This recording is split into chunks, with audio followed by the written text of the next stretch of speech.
Of course 100 दिन मात्र होइन, अब मैले अघिदेखि भनिरहेको छु परिवर्तन भनेको प्रक्रियागत रूपमा सुरु हुन्छ होइन, त्यसलाई समय लाग्छ। तर हामीले बाचा गरेका कुराहरू पुरा गर्नका लागि नै त्यहाँ उल्लेख भएका छन्। जिम्मेवारीका हातमा बोकेर तपाईँहरू राष्ट्रिय स्वतन्त्र पार्टीको चाहिँ टिमबाट अगाडि बढ्दै हुनुहुन्छ। आजको दिनलाई कसरी लिनु भएको छ?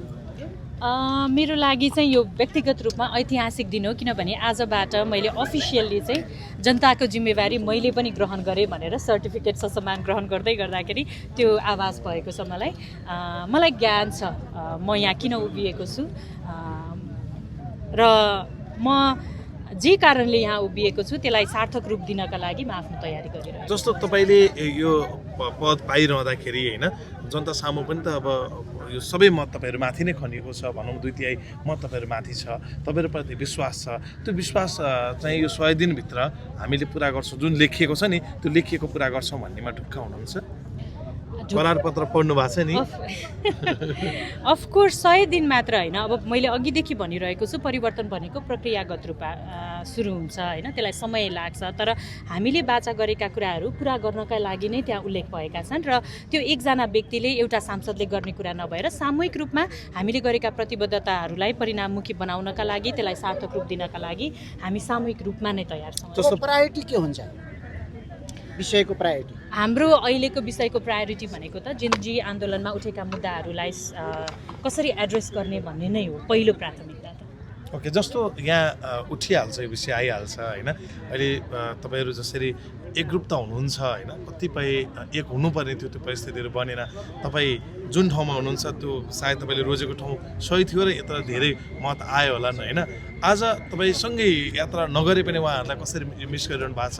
जस्तो कुलमानजीहरूलाई अझै पनि त ल्याउन सकिने बाटोहरू छ नि, उहाँहरूलाई अब यो ठाउँमा जोड्ने वातावरणमा तपाईँ लाग्नुहुन्छ कि लाग्दैन? उज्यालो नेपालका साथीहरूलाई मात्र होइन, हामीले अन्य दलका साथीहरूलाई पनि कसरी एउटै छातामुनि समेट्न सकिन्छ, किनभने हामी सबैको अल्टिमेट उद्देश्य र गोल एउटै नै हो, कसरी समाजलाई अगाडि बढाउने, विकासोन्मुख बनाउने देशलाई। त्यही भएका कारणले गर्दा हाम्रो उद्देश्य भनेको एउटा छुटेको दल मात्र होइन, समग्रमा बाँकी दलहरूलाई पनि एउटै छातामुनि ल्याउने उद्देश्यका साथ हामी यो एकताको यो एकीकरणको प्रक्रियालाई त निरन्तरता दिँदै रहन्छौँ। साथीहरू बिचमा जानुभयो, तपाईँ नजानु ठिक गरेछ भन्ने भएको छ आज?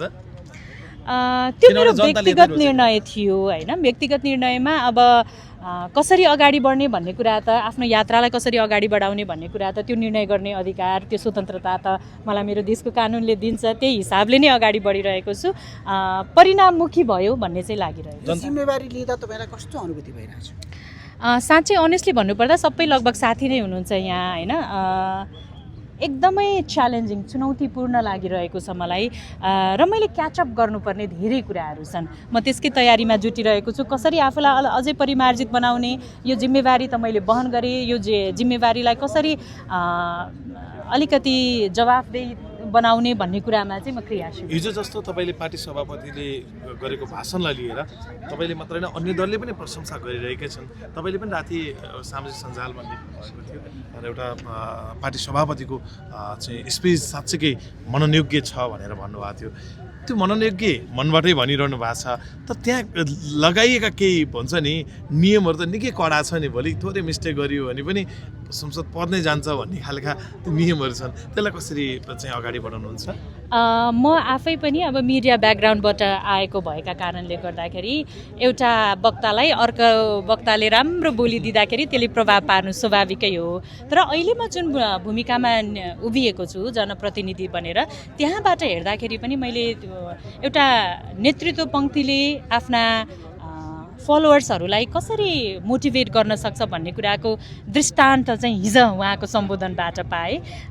उहाँले कुनै पनि पक्ष प्रतिपक्ष गर्नु भएन, सबैलाई, कसैलाई पनि छुट्याउनु भएको छैन, सबैलाई समेट्नु भएको छ। जुन त्यो तपाईँले कडा नियमहरूको कुरा गर्नुभयो, हामी समाजलाई अनुशासित बनाउने कुरा गरिरहेका छौँ भने त त्यसको सुरुवात हामीले आफूबाट गर्नै पर्छ। All the best. Thank you so much हजुर, थ्याङ्क यू। हस् हस्, थ्याङ्क यू।